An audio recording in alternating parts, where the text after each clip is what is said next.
बघा किती सुंदर वाक्य आहे की संघर्ष की रात भले ही लंबी और अंधेरी हो, संघर्ष की रात भले ही लंबी और अंधेरी हो, लेकिन सफलता की प्रकाशित सुबह आती जरूर है. तर मित्रांनो, मी श्रावण पवार आपलं सगळ्यांचं पुन्हा एकदा आपल्या युट्यूब चॅनलवरती मनापासून स्वागत करतो. बघा, आता कॉलेजमध्ये तुमच्या वेगवेगळ्या ऍक्टिव्हिटीज जवळजवळ संपलेल्या असतील. स्पोर्ट ऍक्टिव्हिटीज असतील, टेक्निकल इव्हेंट असतील किंवा कल्चरल ऍक्टिव्हिटी जसं की डेज अँड गॅदरिंग असतील, या सगळ्या गोष्टी आता संपलेल्या असतील आणि इनसेम एक्झामची डेट सुद्धा अनाऊन्स झालेली असेल. तर त्या दृष्टिकोनाने मित्रांनो, आपण आजचं हे जे लेक्चर आहे त्याची प्लॅनिंग करणार आहोत की कशा पद्धतीने आता माइंड खूप छान पद्धतीने आपला फ्रेश झाला आहे, सगळ्या ऍक्टिव्हिटी करून आपल्या झालेल्या आहेत. आता अभ्यासावरती फोकस किंवा कॉन्सन्ट्रेट कसं केलं पाहिजे, त्याची प्लॅनिंग कशी केली पाहिजे, तर याबद्दल आपण आजच्या लेक्चरमध्ये इथं चर्चा करणार आहोत. तर सुरुवात करू मित्रांनो. तर बघा, सगळ्यात अगोदर आपण ही जी इनसेम एक्झाम ज्याला आपण समोर जाणार आहोत, या इनसेम एक्झामला थोडक्यात समजून घेऊया. इन सेमिस्टर ही जी एक्झाम असते, तर ह्या एक्झामला समजण्यासाठी काही पॉइंट्स मी वन बाय वन याच्या खाली लिहितो. बघा, ही इन सेमिस्टर एक्झाम जी होत असते ती 2 युनिट वरती होत असते, बरोबर का नाही? सो यामध्ये आपल्याला इथं 2 युनिट्स प्रिपरेशन आपल्याला करायचं आहे. ओके, 2 युनिट्स आपल्याला प्रिपरेशन करायचं आहे. पहिल्या युनिटला या ठिकाणी 15 मार्क्स आणि दुसऱ्या युनिटला या ठिकाणी 15 मार्क्स. तर असं एकूण 30 मार्काची ही परीक्षा असणार आहे. सो याला मार्क्स किती असतील मित्रांनो? या ठिकाणी याला मार्क्स असणार आहेत 30. ओके, आणि एक महत्वाची गोष्ट, या 30 मार्क्स मध्ये पासिंगचा काही क्रायटेरिया नाहीये. म्हणजे एखाद्या विद्यार्थ्याला 30 पैकी 0 मार्क्स पडले तरी तो विद्यार्थी या ठिकाणी फेल झाला असं म्हटलं जात नाही, कारण आणखी एक सेफ साइड एक्झाम तुमची असते, non as end semester exam. मग इथं प्रॉब्लेम होतो की बऱ्याचदा विद्यार्थी काय करतात की end semester he in same exam आहे त्याला खूप लाईटली घेतात, पण मग जे उरलेले मार्क आहेत म्हणजे पासिंगसाठी ओव्हरऑल सेमिस्टरमध्ये जे 40 मार्क लागतात ते 70 पैकी काढणं खूप डिफिकल्ट जातं. तर तसं करू नका. शक्य असेल तर जास्तीत जास्त अभ्यास आपल्याला करायचा, आणि तो कसा करायचा आहे त्यासाठीच आपण इथं आज आलोय. तर बघा, या 30 मार्क पैकी जर सपोज एखाद्या विद्यार्थ्याने या ठिकाणी 30 पैकी 0 मार्क्स या ठिकाणी मिळवलेत, तर हा विषय पास करण्यासाठी त्याला कंपल्सरी उरलेल्या 70 मार्कांपैकी या ठिकाणी मित्रांनो 40 मार्क्स मिळवणं गरजेचं असणार आहे. तेव्हा त्याला 100 पैकी इथं 40 मार्क्स पडतील, लक्षात घ्या. आणि 100 पैकी 40 मार्क्स जर पडले तर तुम्ही तो विषय पास होतात आणि या विषयाला असणारे जे ग्रेड किंवा क्रेडिट असतात ते तुम्हाला मिळतात. त्यानंतर जर सपोज आता ह्या 30 पैकी एखाद्या विद्यार्थ्याला इथं 10 मार्क्स जर पडले तर त्याला मिनिमम मार्क्स बद्दल बोलतोय मी, मिनिमम. तर त्याला 70 पैकी मिनिमम इथं किती मार्क्स काढणं गरजेचं आहे? 30. म्हणजे याची टोटल या ठिकाणी किती होणार? 40. आणि हा सुद्धा इथं पास होणार आहे, मिनिमम मार्क्स. ठीक आहे, लक्षात घ्या. मग एखादा विद्यार्थी म्हटलं की सर आता तुम्ही सांगताय, तुम्ही आमच्याकडनं आता प्लॅनिंग करून घेताय, त्या पद्धतीने जर मी अभ्यास केला तर मला चांगले मार्क्स पडतील. नक्कीच. तर सपोज एखाद्या विद्यार्थ्याला या ठिकाणी 25 मार्क्स पडले आणि मग आता इथं काय करावं लागेल सर मला 70 पैकी? तर 70 पैकीचा मिनिमम क्रायटेरिया आहे. इकडे तुम्ही 25 काय 30 पैकी 30 सुद्धा तुम्ही मार्क्स इथं पाडलेत तरी तुम्हाला इथं 70 पैकी 28 मार्क्स तुम्हाला मिनिमम आलेच पाहिजे. म्हणजे 25 + 28 म्हणजे जवळजवळ हा विद्यार्थी 53 मार्क्स घेऊन पुढे निघाला. ओके, एखाद्याला इथं 30 पैकी 30 मार्क्स आले तरी सुद्धा याला या ठिकाणी 70 पैकी इथं 28 मार्क आणणं खूप गरजेचं असणार आहे. तर मग आता जर का 28 आले तर मग याला टोटल 58 मार्क होतील आणि हा विद्यार्थी पास असणार आहे. तर हे मिनिमम मॅक्झिमम क्रायटेरिया जो आहे जो तुमच्या लक्षात आला पाहिजे. तर 100 पैकी इथं मिनिमम 40 मार्क तर आपल्याला मिळवायचेच आहेत. त्यासोबत एंड सेमिस्टर एक्झामची सेपरेट पासिंग असते, तिथं 70 पैकी आपल्याला कमीत कमी 28 मार्क आणावे लागतात.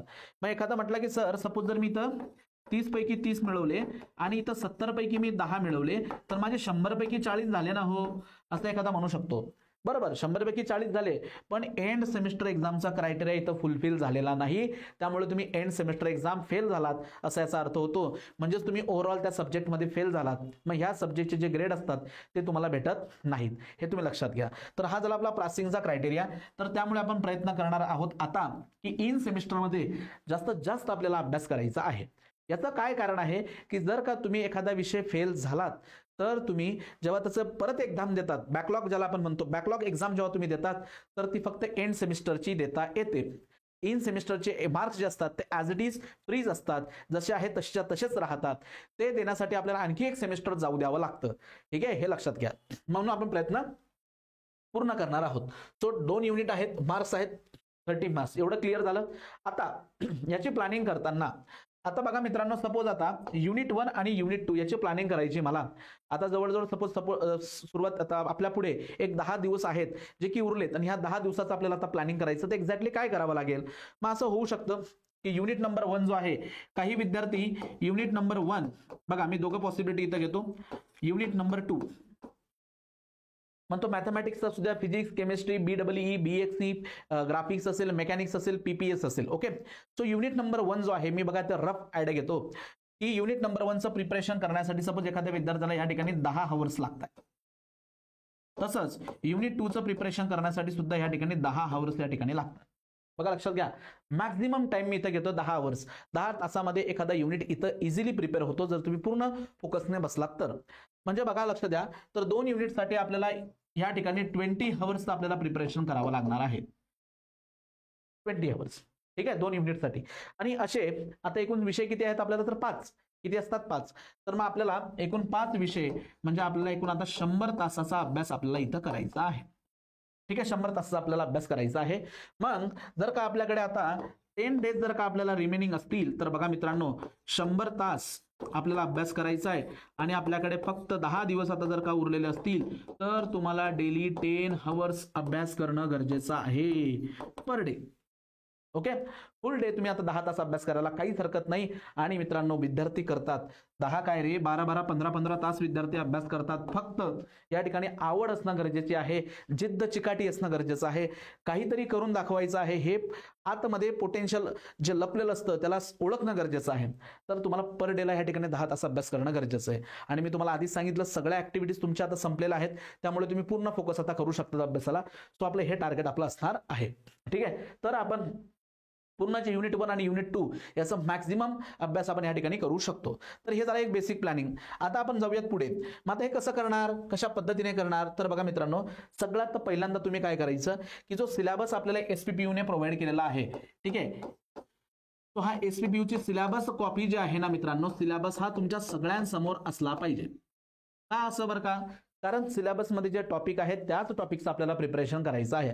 बऱ्याचदा टेक्स्टबुक, रेफरन्स बुक ज्यावेळेस आपण यूज करतो, काही ॲडिशनल इन्फॉर्मेशन पण तुम्हाला दिलेली असते जी पुढे कॉम्पिटेटिव्ह एक्झाम, गेट, IAS सारख्या एक्झामला कामात येत असते. बरोबर, पण आपल्याला इनसेम एक्झामला त्याची रिक्वायरमेंट नाहीये. तर त्यामुळे पहिल्यांदा तुम्ही काय करा की सिलेबस कॉपी जी ती तुमच्या समोर असणं गरजेचं आहे. त्याच्यानंतर तुमच्याकडे कुठलं तरी टेक्स्टबुक जे आहे, टेक्स्टबुक ते कोणत्याही पब्लिकेशनचं चालू शकतं. टेक्निकल, टेक्नो, टेकमॅक्स, निराली, ओके, कोणत्याही पब्लिकेशनचं एक टेक्स्टबुक तुमच्याकडे असू द्या. टेक्स्टबुक जर नसेल तर तुम्ही रेफरन्स बुकचा वापर करू शकतात. रेफरन्स बुकचा या ठिकाणी वापर करू शकता, जे तुम्ही लायब्ररीमधनं इझिली मिळवू शकता. ठीक आहे, रेफरन्स बुक. याच्यानंतर तुम्ही गुगलची मदत घेऊ शकतात, युट्यूबची मदत घेऊ शकतात. ठीक आहे, युट्यूबची या ठिकाणी मदत घेऊ शकतात. गुगल आहे, युट्यूब आहे. ठीक आहे, आणि यासोबत बऱ्याचशा आणखी जर तुमची फायनान्शियल कंडिशन चांगली असेल तर बरेचसे अप्लिकेशन्स आहेत ज्यावरती तुमचं प्युअर कंटेंट जे आहे ॲज पर द SPPU हे तयार केलं जात असतं. आपलंही अप्लिकेशन आहे ज्यावरती आपण हे कोर्सेस जे ते रन करत असतो.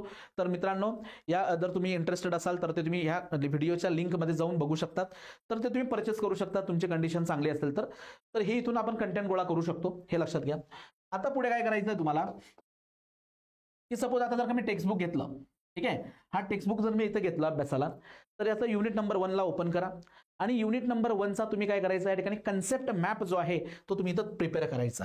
ठीक आहे, काय प्रिपेअर करायचा? कन्सेप्ट मॅप जो आहे तो प्रिपेअर करायचा. आणि कन्सेप्ट मॅप कसा प्रिपेअर केला पाहिजे याबद्दल आपण सेपरेटली एका व्हिडिओ लेक्चरमध्ये डिस्कस केलेला आहे. ठीक आहे, कन्सेप्ट मॅप कसा प्रिपेअर केला आहे तर आपण कसा प्रिपेअर करायचा सेपरेटली डिस्कस केलंय.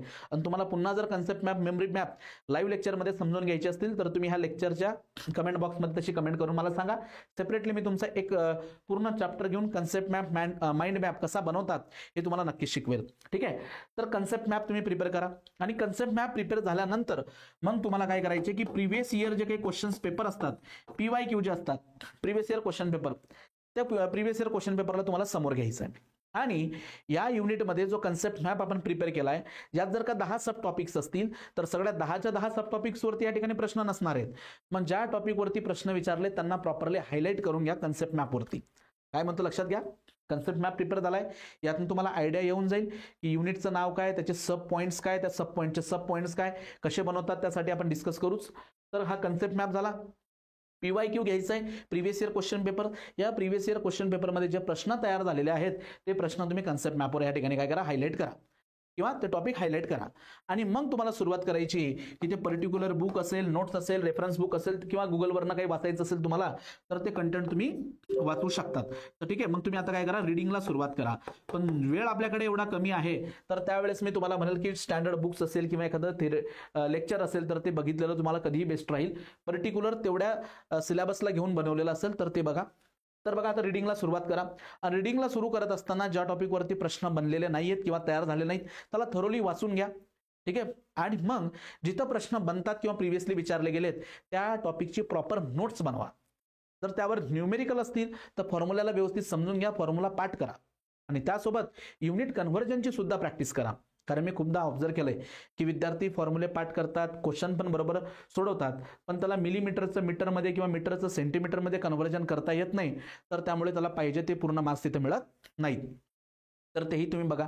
त्यासोबत काही डायग्राम्स असतील तर त्या डायग्राम्सची थोडीशी प्रॅक्टिस करा. त्याला तुम्ही काय करू शकता, पेपरमध्ये रिप्रेझेंट करू शकता, ज्याचे तुम्हाला चांगले मार्क्स मिळतील. तर या पद्धतीने जर का तुम्ही फ्लो ठेवला, मग रिडिंग करा. आणि ही रिडिंग करत असताना तुम्हाला काय करायचं माहिती का, ह्या PYQ मध्ये हायलाईट केलेल्या क्वेश्चनवरती जास्तीत जास्त भर द्या. डेरिवेशनल पार्ट असेल तर तो एकदा दोनदा लिहून बघा. आणि अशा पद्धतीने जर तुम्ही अभ्यास करायला बसलात तर तुम्हाला ऑटोमॅटिकली तिथे इंटरेस्ट डेव्हलप होईल. आणि हा इंटरेस्ट जर का एकदा डेव्हलप झाला मित्रांनो, तर मग तुम्हाला कोणीही स्टॉप करू शकत नाही. मग तुम्ही दिवसाला 10 तास काय 12-15 तास तुमचे कसे निघून जातील अभ्यास करता करता हे तुम्हाला कळणार नाही. पण ऍक्च्युली तुम्ही कशा पद्धतीने इन्व्हॉल्व झालं पाहिजे अभ्यासामध्ये त्याबद्दल मी इथं डिस्कशन केलेलं आहे. मग तुम्ही रिडिंग करा, प्रश्न सोडवा, जास्तीत जास्त प्रश्न सोडवा. आणि हे येणारे 10 दिवस जे आहेत तर त्यांचा मॅक्झिमम वेळ तुम्ही अभ्यासामध्ये युटिलाइज करा. आणि एकदा तुम्ही इन्सेम दिली का तुमचा कॉन्फिडन्स बघा कसा वाढतो ते. मग तुम्ही ऑटोमॅटिकली एनसेम साठी सुद्धा अशा पद्धतीने प्रिपेअर करू शकतात. ओके, तर आता आपण इथं थांबूया. तुम्ही ह्या गोष्टी ज्या आहेत त्या फॉलो करा. आणि येणाऱ्या इन्सेम एक्झामचा तुमचा रिझल्ट मला नक्कीच कळवा. तुम्हाला आणखी कोणत्या टॉपिकवरती मी व्हिडिओ बनवला पाहिजे असं वाटत असेल तर तुम्ही ते कमेंटमध्ये मेन्शन करत चला. आपण येणाऱ्या वेळेत आपल्या चॅनलवरती नक्कीच हे व्हिडिओज अपलोड करत जाऊ. चॅनलला सबस्क्राईब करून ठेवा. तुमच्या जवळच्या मित्रांना नक्कीच तुम्ही शेअर करा. आणि कोणत्याही प्रकारचा डाऊट असेल, तुम्हाला काही शेअर करायचं असेल माझ्यासोबत, तर तुम्ही नक्कीच चॅनलच्या डिस्क्रिप्शनमध्ये कॉन्टॅक्ट नंबर वगैरे सगळं अवेलेबल आहे, तर तुम्ही माझ्याशी बोलू शकतात. ठीक आहे, भेटूया नेक्स्ट व्हिडिओ लेक्चरमध्ये. Thank you so much.